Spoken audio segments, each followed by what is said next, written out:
Berkat dan masalah di dalam rancangan masa depan yang penuh pengharapan. Matius 11 ayat yang ke-28 dipersilahkan.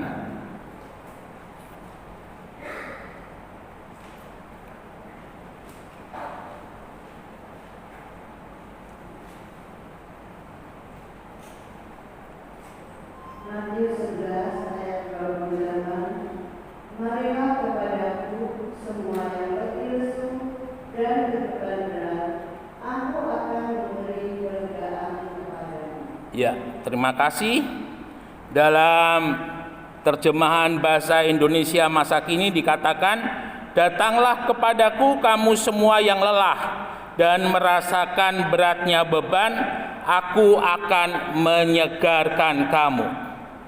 Dalam firman Allah yang hidup, terjemahan firman Allah yang hidup, datanglah kepadaku hai sekalian yang lelah dan berbeban berat, maka aku akan memberi kalian kelepasan. Bapak Ibu Saudara yang dikasihi oleh Tuhan, dalam hidup kita sebagai orang percaya yang berada di tangan Tuhan, sesuai dengan Yeremia 29 ayat yang ke-11, aku ini mengetahui segala rancangan-rancangan apa yang ada padaku mengenai kamu. Demikian firman Tuhan, ya, yaitu rancangan damai sejahtera, bukan rancangan kecelakaan yang akan membawa dalam setiap kehidupan kita kepada hari depan yang penuh pengharapan. Saudara yang dikasihi oleh Tuhan, di dalam perjalanan kehidupan kita sebagai orang percaya, seperti yang Tuhan nyatakan atas kehidupan daripada bangsa Israel, ketika Tuhan membawa bangsa Israel menuju ke tanah perjanjian, tanah yang dijanjikan oleh Tuhan sebagai tanah yang penuh dengan air susu dan madu, maka perjalanan bangsa Israel menjadi salah satu model daripada perjalanan kehidupan kita sebagai orang percaya. Nah, ketika Bapak Ibu Saudara melihat perjalanan dari bangsa Israel, mereka disertai oleh Tuhan dengan pernyataan Tuhan melalui tiang awan dan tiang api. Jadi bangsa Israel boleh melihat ada Tuhan melalui tiang awan dan tiang api. Bangsa Israel boleh sungguh-sungguh percaya Tuhan tidak meninggalkan mereka karena ada tiang awan dan tiang api. Seperti halnya Tuhan telah melakukan 10 tulah atas kehidupan daripada orang-orang Mesir, bangsa Israel tahu bagaimana tangan Tuhan yang kuat itu membebaskan mereka dari tangan orang Mesir dengan 10 tulah. Jadi Goshen itu adalah bagian daripada Mesir, tetapi ketika tulah itu terjadi, Goshen tidak terjadi apa-apa. Bangsa Israel hanya melihat dari Goshen bagaimana awan gelap, bagaimana bencana demi bencana itu turun atas kehidupan daripada orang-orang Mesir. Mungkin saudara tanya, mengapa orang Mesir tidak lari ke Goshen?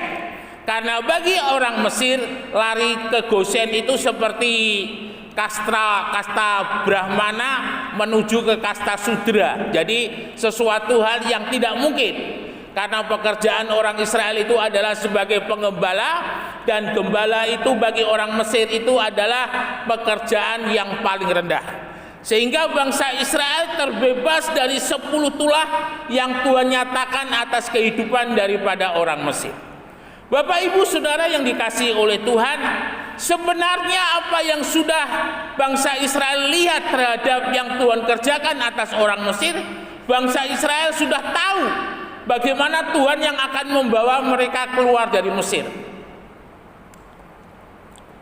Bangsa Israel tahu bagaimana tangan Tuhan yang akan memimpin mereka keluar dari Mesir. Tetapi kita melihat ketika secara pribadi demi pribadi, iman daripada bangsa Israel diuji oleh Tuhan. Apakah mereka sungguh-sungguh beriman kepada Tuhan atau tidak? Ya, yang pertama yang Tuhan perhadapkan atas kehidupan daripada orang Israel ini adalah mereka menghadapi yang namanya Laut Teberok.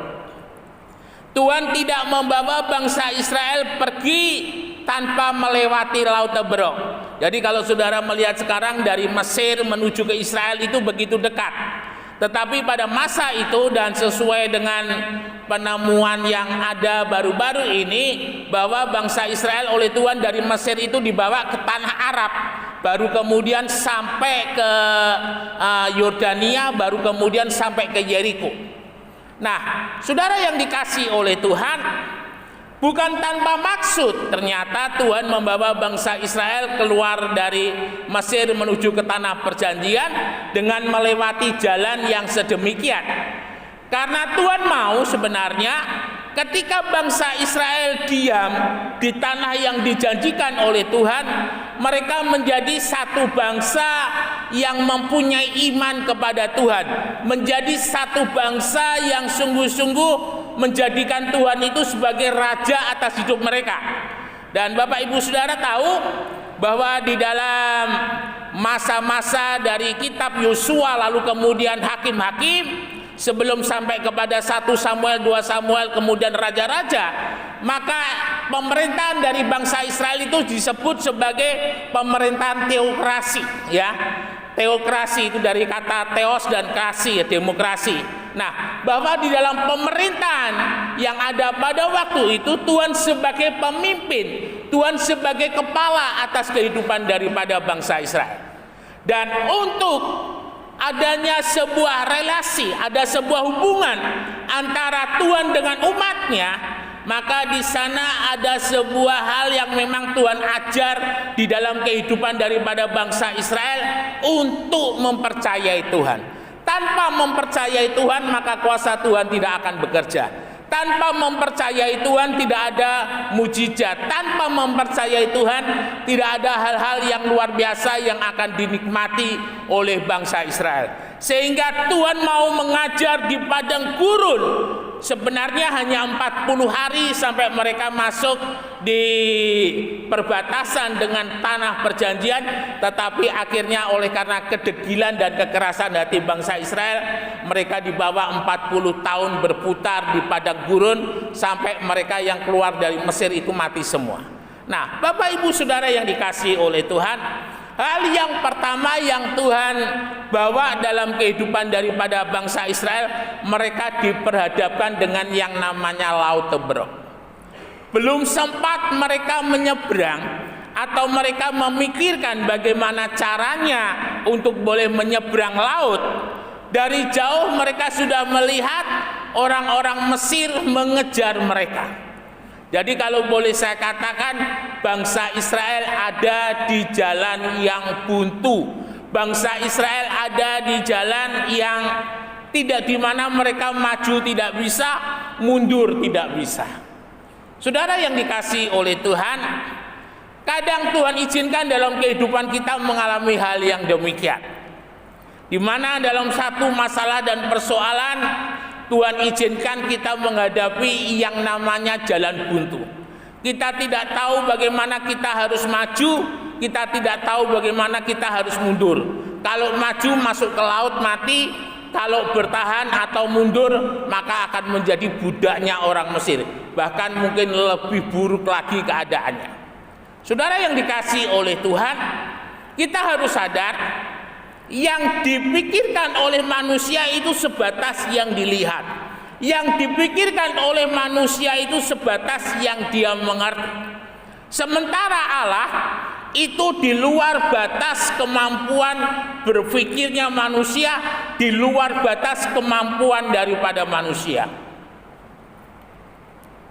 Dan itu sebenarnya yang mau Tuhan tunjukkan kepada bangsa Israel. Bagaimana Tuhan mau tunjukkan bahwa Dia adalah lebih daripada segala sesuatu yang bisa dipikirkan dan dilihat oleh bangsa Israel. Bapak Ibu Saudara yang dikasihi oleh Tuhan, ketika menghadapi hal yang demikian, sebenarnya Tuhan mau orang-orang Israel itu berteriak memanggil Dia. Tuhan mau bangsa Israel berseru kepadanya. Karena dengan kata lain Tuhan yang membawa, Tuhan yang bertanggung jawab, sehingga jika terjadi sesuatu maka harusnya bangsa Israel itu menyalahkan Tuhan atau mereka berteriak datang kepada Tuhan. Tetapi yang terjadi tidak demikian. Yang terjadi adalah mereka meminta kepada Musa untuk membawa mereka kembali ke Mesir. Saudara, apa yang dilakukan oleh bangsa Israel itu dilihat oleh tiang awan dan tiang api. Yang dilakukan oleh bangsa Israel itu dilihat oleh Tuhan. Dan saudara bisa bayangkan 2 juta orang bangsa yang besar itu dilepaskan oleh Tuhan dari Mesir. Sekarang ketika ada masalah dan persoalan, mereka tidak lagi menganggap Tuhan. Kadang dalam hidup kita, karena kita melihat masalah kita begitu besar, persoalan kita begitu besar, kita tidak menganggap Tuhan lagi. Bapak Ibu yang dikasihi oleh Tuhan, dalam Mazmur dikatakan di sana untuk kita menghitung hari-hari, belajar menghitung hari-hari yang sudah kita lalui. Maksudnya adalah bagaimana kita merefleksi diri, melihat diri kembali, perjalanan kita sampai sejauh ini, apa yang sudah Tuhan lakukan dalam hidup ini. Kita mengingat kembali kebaikannya Tuhan, kita mengingat kembali kasihnya Tuhan, kita mengingat kembali pertolongannya Tuhan. Ketika kita merefleksi diri, mundur sejenak, melihat apa yang sudah Tuhan lakukan, maka kita tidak akan pernah mundur. Kita akan terus maju dan maju, ya. Orang Kristen yang mundur adalah orang Kristen yang tidak mengingat kasihnya Tuhan. Orang Kristen yang mundur adalah orang Kristen yang tidak mengingat pertolongannya Tuhan. Satu hal yang tidak mungkin, kalau secara pribadi boleh saya katakan, kita tidak mengalami yang namanya kasihnya Tuhan. Setiap kita pasti pernah mengalami yang namanya kasihnya Tuhan. Setiap kali kita pernah mengalami yang namanya pertolongan dan mujizatnya Tuhan. Dalam hidup orang percaya itu tidak ada istilah kebetulan. Yang ada hanya oleh karena kasih kemurahan yang daripada Tuhan. Menghitung hari maksudnya adalah supaya kita mengingat-ingat kembali apa yang sudah Tuhan lakukan atas kehidupan kita. Kita ada hari ini dan kita coba bandingkan ke belakang hari-hari yang lampau. Kita boleh melihat siapakah diri kita 5 tahun, 10 tahun ke belakang. Kita boleh melihat beberapa waktu ke belakang. Apa yang terjadi dalam kehidupan kita, bagaimana tangan Tuhan itu turun campur tangan atas kehidupan kita. Ketika semua orang yang kita andalkan tidak ada yang menolong, tetapi kasih setianya Tuhan selalu ada bersama-sama dengan kita. Nah, ini yang harus terjadi dalam hidup kita. Bangsa Israel lupa 10 tulah yang Tuhan telah nyatakan atas kehidupan orang-orang Mesir. Bangsa Israel lupa. Padahal mereka melihat, mereka mendengar, mereka tahu apa yang Tuhan lakukan atas orang-orang Mesir. Bapak Ibu Saudara yang dikasihi oleh Tuhan, Bung Karno mengatakan, ada satu istilah yang dikatakan oleh Bung Karno, jas merah. Jangan melupakan sejarah, ya. Jadi kita ada sampai hari ini itu hanya oleh karena kasih kemurahan Tuhan. Kita ada hari ini hanya oleh karena pertolongannya Tuhan. Nah, ketika bangsa Israel menghadapi Laut Teberok, mengapa mereka begitu panik? Mengapa mereka begitu takut? Karena mereka tidak tahu apa yang harus mereka lakukan. Mereka tidak mau berserah kepada Tuhan dan mereka tidak tahu apa yang harus mereka lakukan, ya. Sehingga itu membuat mereka panik, membuat mereka takut, dan ketakutan dan kepanikan itu membuat mereka minta kepada Musa bawa kembali ke Mesir. Saudara yang dikasihi oleh Tuhan, kalau kita mau belajar dari perjalanan bangsa Israel dari Mesir ke tanah perjanjian, maka di sana kita tahu jika Tuhan izinkan satu masalah dan persoalan itu datang, karena Tuhan sudah menyediakan jawabannya. Ya, jawabannya itu bisa ya Tuhan tolong, atau Tuhan tunda dengan waktunya Tuhan, atau Tuhan pending, atau Tuhan tolak dengan alasan-alasan untuk kebaikan kita. Itu yang harus kita sadari, bahwa jawaban iya, tidak, atau dipending dulu, Tuhan lakukan untuk kebaikan kita. Ini yang harus kita sadari sebagai orang yang percaya kepada Tuhan. Nah, Bapak Ibu Saudara, ketika bangsa Israel mereka begitu takut dan panik karena mereka tidak tahu jawaban itu ada pada Tuhan. Karena mereka tidak tahu bahwa pertolongan itu ada pada Tuhan. Dan iman kita harus kita latih. Ketika kita menghadapi masalah dan persoalan dan segala sesuatu, harus kita latih. Kita percaya bahwa jawaban itu ada pada Tuhan. Ya, kita percaya bahwa pada waktunya Tuhan, pertolongan itu pasti Tuhan berikan. Waktunya Tuhan, mujizatnya itu pasti akan diberikan atas kehidupan kita. Karena hidup orang percaya itu bagaikan biji matanya Tuhan. Ya, dikatakan sebagai biji mata, saudara. Kalau mata itu kena debu sedikit aja itu sudah bingung kita. Itu artinya Tuhan begitu sangat mengasihi dan begitu sangat memperhatikan kita. Nah, ketika bangsa Israel berkata kepada Musa bahwa kami kembali ke Mesir, dan Musa datang kepada Tuhan, Tuhan, umatmu ini meminta membawa mereka kembali ke Mesir. Apa yang harus saya lakukan? Tuhan katakan, esok kamu angkat tongkatmu di hadapan daripada bangsa Israel. Jadi kalau boleh saya bilang, posisinya Musa itu di tempat yang tinggi, menghadap Laut Tebro, dan dia ada di tengah-tengah daripada bangsa Israel. Dan ketika tangan Musa diangkat sesuai dengan yang Tuhan perintahkan, Tuhan buat Laut Tebro itu terbelah. Bapak Ibu Saudara yang dikasihi oleh Tuhan, jika mungkin kita ada di sana pada waktu itu, maka kita akan terbelalak, ya. Kita akan bilang, wow, luar biasa. Laut airnya yang begitu banyak tiba-tiba dibendung oleh Tuhan, yang dari utara kembali ke utara, yang dari selatan kembali ke selatan, ya.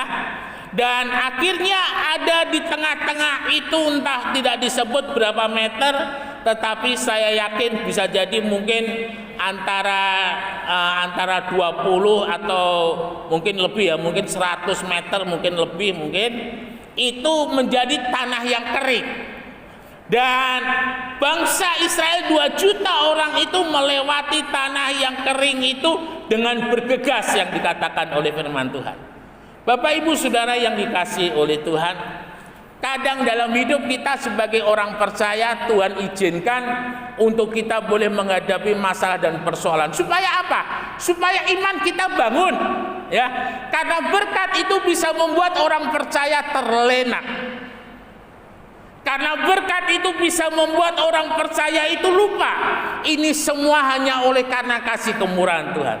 Sehingga ketika Tuhan izinkan ada masalah dan persoalan, Tuhan mau supaya dalam kehidupan kita kembali memegang tangannya Tuhan.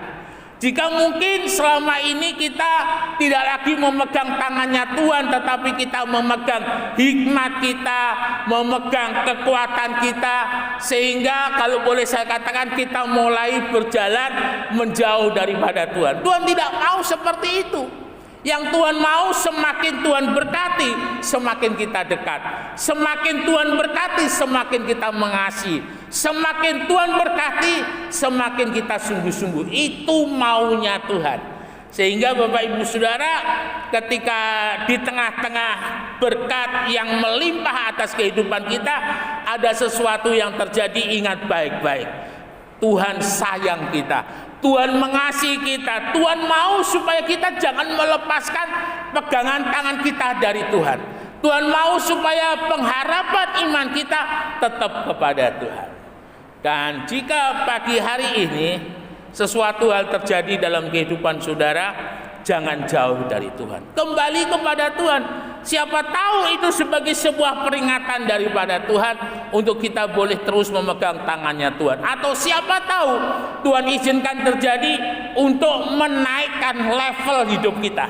Ya, Yusuf sebagai contoh, setiap kali dia mengalami masalah dan persoalan, Tuhan naikkan levelnya.